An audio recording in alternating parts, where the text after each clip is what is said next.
The WNBA thought Caitlin Clark would be its savior. Instead, she may become its executioner.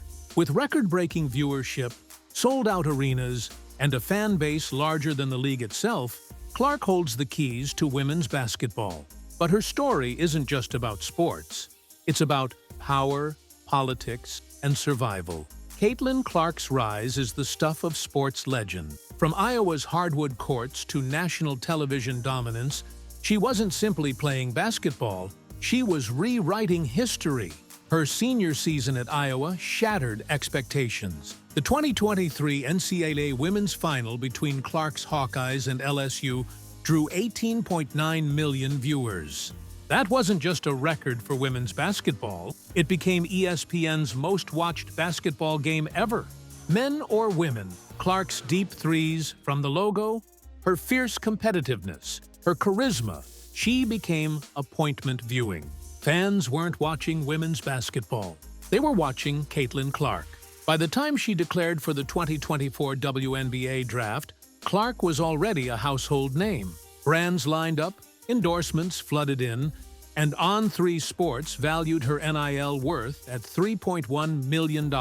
That valuation placed her among the most marketable athletes in America, male or female. The WNBA saw her as the savior, the star who could finally bridge the gap between women's basketball and mainstream sports. She was expected to be what Michael Jordan was for the NBA in the 1980s. But here's the twist. When Clark entered the league, instead of finding a stage built for her, she walked into a system unprepared, unwilling, and in many ways, hostile.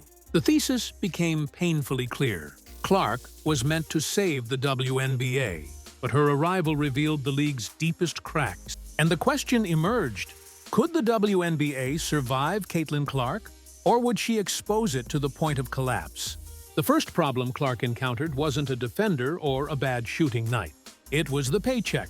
As the #1 overall pick, Clark's rookie salary was set at $76,535. That's less than what some NBA players make per game.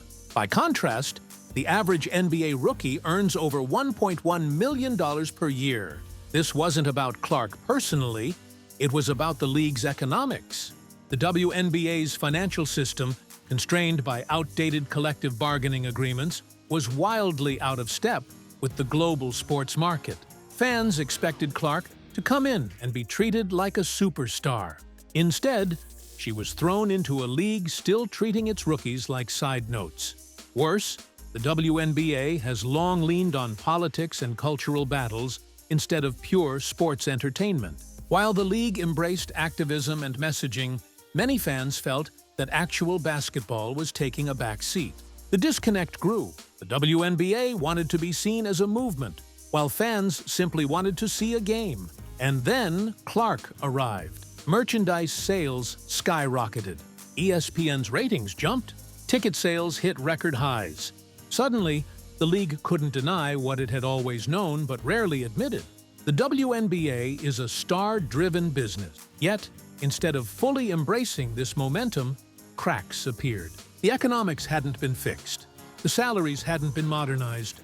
And the league seemed unprepared for the tidal wave of attention Clark carried with her. The result was a contradiction. Clark was delivering growth the WNBA had never seen before, but the system wasn't built to handle it. When Caitlin Clark rejected the Unrivaled league offer, it sent shockwaves across sports.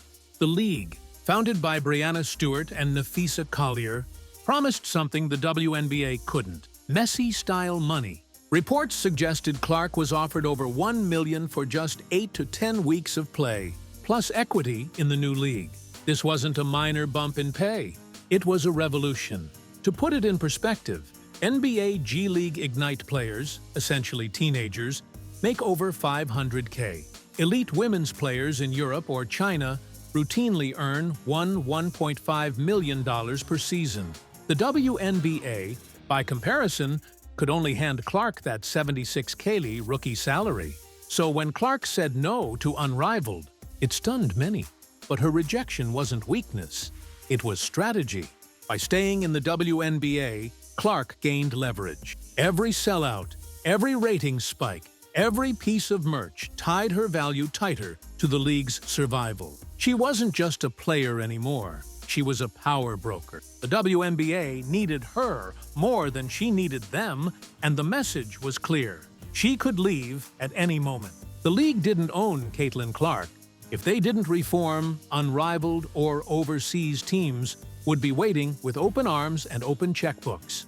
Money wasn't the only problem. Safety was. From her rookie debut, Caitlin Clark didn't just play basketball, she became a target. The hits weren't just physical, they were personal. Opponents didn't just want to beat her, they wanted to send a message. By mid-season, Clark had already endured 6 flagrant fouls, a shocking number for a single player in such a short span. One of those hits, an elbow across the jaw, sidelined her for 10 games. That absence wasn't just a personal setback, it was an economic earthquake. With Clark out, WNBA ratings collapsed by 55%. Fans tuned in for her, and when she wasn't there, they tuned out. The league couldn't hide the truth anymore. Clark wasn't just the biggest star, it was becoming clear she was the league. And yet, she was being treated like a disposable rookie, left vulnerable on the court. Even veterans began to speak out. Sophie Cunningham didn't mince words. The star player of the league is not being protected. Her statement was damning, not just because it called out referees, but because it spotlighted a league willing to risk its future by failing to safeguard its most valuable asset. The optics were bad, but the reality was worse. Every dangerous foul carried a dual threat: physical harm to Clark and financial harm to the league. Protecting her wasn't just about fairness, it was about survival. Yet, time and again, officials swallowed their whistles, allowing Clark to be targeted in ways that went beyond normal competitiveness. Soon, the controversy leapt out of sports pages and into national discourse. A former White House staffer suggested that the league's failure to protect Clark could warrant a federal workplace safety investigation. Think about that for a moment. A professional sports league potentially accused of violating basic occupational safety standards. That accusation transformed Clark's struggle into something bigger. She wasn't just facing defenders trying to stop her shots, she was facing a system incapable or unwilling to protect its brightest star. The imagery was stark. A young phenom, barely out of college, carrying the weight of women's basketball on her shoulders, only to be left exposed by the very league that marketed her as its savior. Each hit she absorbed wasn't just physical, it was symbolic of the hostility she faced in a workplace that failed to evolve as quickly as her stardom demanded. Fans saw it, media amplified it, and soon lawmakers were watching too. The question became impossible to ignore. Could the WNBA survive if its biggest draw was being hunted into injury and disillusionment? In the end, the allegations weren't just about fouls or missed calls. They exposed a deeper fracture. Caitlin Clark wasn't just battling opponents. She was battling a culture, a league structure, that seemed more intent on controlling her than protecting her. And in that battle, the stakes weren't just wins and losses. The very future of women's basketball hung in the balance. If Caitlin Clark's rookie year wasn't already dramatic enough, the Olympic snub ignited a firestorm that stretched far beyond basketball. Despite being the most marketable and recognizable face in women's sports, Clark was left off Team USA's 2024 Paris roster. Fans were stunned. Media outlets around the world immediately asked the same question. How could the WNBA's biggest draw be excluded from the global stage? The answer came in whispers, then in headlines. Veteran reporter Christine Brennan revealed that Clark's exclusion wasn't about merit. It was politics. Sources suggested her spot had been quietly blocked to preserve a farewell tour for Diana Taurasi, an icon of the game, but one whose production had declined significantly. TC numbers told a story too stark to ignore. Clark's rookie averages, points, assists, efficiency, towered over Taurasi's. Clark was pulling millions of new fans into the sport, selling out arenas, and driving TV ratings the league had never dreamed of. Taurasi, by contrast, was nearing retirement. By every measurable standard, Clark had earned her place. But in the opaque halls of basketball politics, loyalty to the old guard carried more weight than the future. For fans, it felt like betrayal. Social media exploded with outrage. Hashtags like Let Clark Play and Team Caitlin trended worldwide. Casual sports viewers who had just discovered women's basketball were left bewildered. The message was clear. No matter how much you achieve, no matter how much money you bring into the game, the system decides when you belong. And Clark, in their eyes, was being told to wait her turn. Clark's response only added fuel to the fire. When asked about the snub, she didn't rant or sulk. Instead, she delivered a line that echoed like a warning shot. They woke a monster. In that moment, everything shifted. Clark was no longer just the golden rookie, the Michael Jordan of women's basketball narrative the league tried to spin. She became something more dangerous, a disruptor. Her very existence was a challenge to the entrenched hierarchy of women's basketball, a hierarchy that suddenly looked fragile in the face of her unstoppable momentum. The Olympic snub wasn't just about Paris.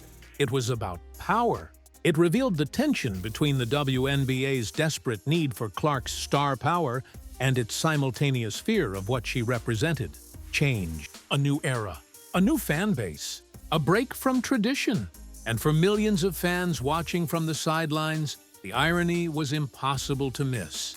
The United States left behind the one player who could have turned women's Olympic basketball into a global phenomenon.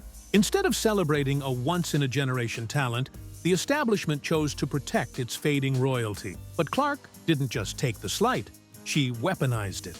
Every game after the announcement carried a new edge, a sharper intensity. She was no longer just playing to win, she was playing to prove. And in doing so, she transformed from a star into a movement. The system had tried to box her out. Instead, it created the one thing it feared most: a revolution.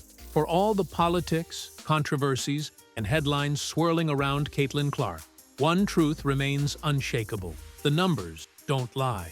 And the numbers prove something undeniable. Caitlin Clark is the WNBA. Her rookie season redefined what women's basketball could mean to mainstream America. Her games with the Indiana Fever averaged 1.81 million viewers, triple the league's pre-Clark average of under 600,000. That isn't just growth, that's transformation. Everywhere she went, arenas filled. Indiana Fever home games sold out in advance. But it wasn't just home crowds. Clark turned road games into spectacles. Teams that had never sniffed a sellout suddenly saw packed arenas because Clark was coming to town. For opponents, she wasn't just another player, she was the ticket. Merchandise numbers told the same story. Clark's jersey became the fastest-selling in league history, surpassing not just other rookies, but even long-established stars. Nike, Fanatics, and the WNBA all rode the wave of Clark mania, with gear selling out within hours of being released. And then came the most damning evidence of all. What happened when she wasn't there? When Clark missed 10 games due to injury, viewership cratered. Ratings dropped to 847,000 on average, nearly half of what her games had been drawing. The entire league's momentum slowed. Without her, the excitement drained away, leaving the WNBA exposed. That's the danger. A professional league cannot survive on one star alone. The NBA didn't succeed because of Michael Jordan alone. It built rivalry, dynasties, and new stars to carry the torch. The WNBA, however, has placed its survival almost entirely on Caitlin Clark's shoulders. It feels thrilling now. The energy, the buzz, the attention, unlike anything the league has seen before. But it is fragile. If Clark burns out, suffers injuries, or simply chooses a different path, overseas leagues, rival startups like Unrivaled, the WNBA could lose everything it has gained in one brutal instant. The numbers that prove Clark's dominance also reveal the league's weakness. Instead of building a foundation that can sustain multiple stars and teams, the WNBA is clinging to one player's coattail. That isn't a growth strategy, it's a gamble. Because what happens when the gamble runs out? The WNBA stands at a crossroads. It can either use Clark's historic popularity as a launching pad, investing in salaries, marketing, and new stars, or it can continue riding her momentum until it collapses under the weight of its own short-sightedness. One thing is certain, the numbers don't lie. Caitlin Clark has already proven she can carry the WNBA. The real question is whether the WNBA can carry itself once she's gone. Caitlin Clark's arrival didn't just shake the league, it shook its very foundation. For decades, WNBA players had lived with frustration, low salary, lack of investment, minimal protection on the court. But Clark's stardom made those frustrations impossible to ignore. In 2024, the WNBA Players Association made a stunning move. They opted out of the collective bargaining agreement early. 3 years before it was set to expire in 2027, Union President Nneka Ogwumike didn't mince words. She called it a defining moment for women's basketball. It was a signal flare to the world. The players were done waiting, done compromising, done being told their value was enough. At the heart of the revolt was a painful contradiction. Clark was breaking every metric the league had ever dreamed of. Ratings, ticket sales, merchandise. But her salary was still locked at just $76,535. If the most valuable rookie in sports was being treated like this, what hope was there for veterans and role players? The players saw Clark struggle and recognized themselves in it. They had always known they were underpaid, underprotected, and undervalued. But now, with Clark as a glaring example, they had proof that even a superstar couldn't escape the system's grip. Everything is now on the table. Salary caps. Players argue they should rise dramatically to reflect growing revenues. Revenue sharing. Why should owners and the league office keep the lion's share while players carry the brand? Endorsement rights. Players want more freedom to monetize their fame, especially with NIL deals reshaping college sports. The stakes are massive. If negotiations fail, a strike or lockout could grind the league to a halt. For a league still fighting for mainstream footing, that could be catastrophic. And yet, the players are emboldened. Why? Because Clark herself gave them leverage. When she turned down the Unrivaled League's 1M+ offer, she proved she was loyal, for now. But the rejection came with a clear subtext. Her loyalty had limits. If the WNBA continued to exploit her, she could walk away. And if she left, the league's newfound momentum would vanish overnight. The threat isn't just about Clark, either. Other stars could follow her lead. Overseas leagues already pay top talent far more. Rival startups like Unrivaled are circling. The WNBA is no longer the only option for elite women's players. That's what makes this revolt so dangerous for the league. It isn't just about money, it's about survival. The WNBA now finds itself trapped between two powerful forces: players demanding justice and reform, federal scrutiny over workplace safety. One wrong step, and the league could implode. One bold step, and it could finally grow into the powerhouse it claims to be. And in the center of it all stands Caitlin Clark, the rookie who didn't just change the game, but forced an entire labor movement to rise in her shadow. Caitlin Clark's story is not simply about basketball. It is about power, economics, and the fragile state of women's professional sports.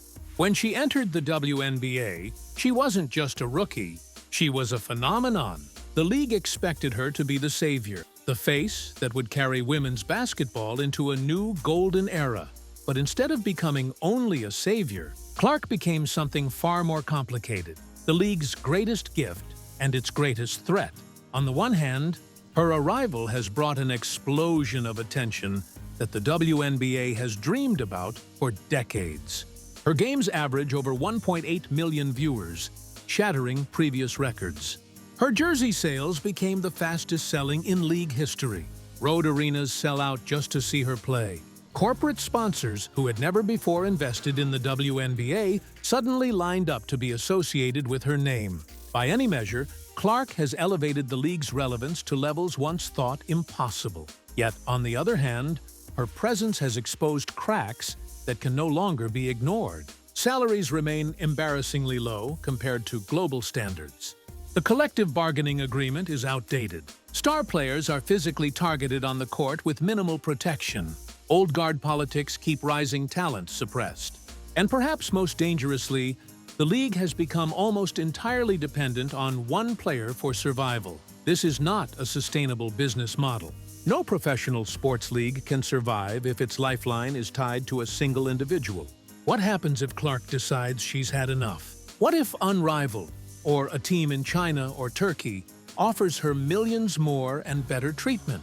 What if she burns out from the constant physical and emotional toll? The WNBA stands at a crossroads. Without reform, the future is grim. Salaries must rise to reflect the value players are generating. Safety protocols must be tightened so that superstars are not left vulnerable. The league must focus on expanding its audience through the game itself, not just through cultural debates and politics that alienate portions of its fan base.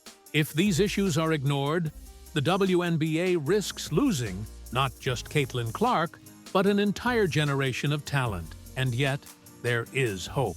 With reform, the WNBA has an opportunity to redefine professional women's sports in America.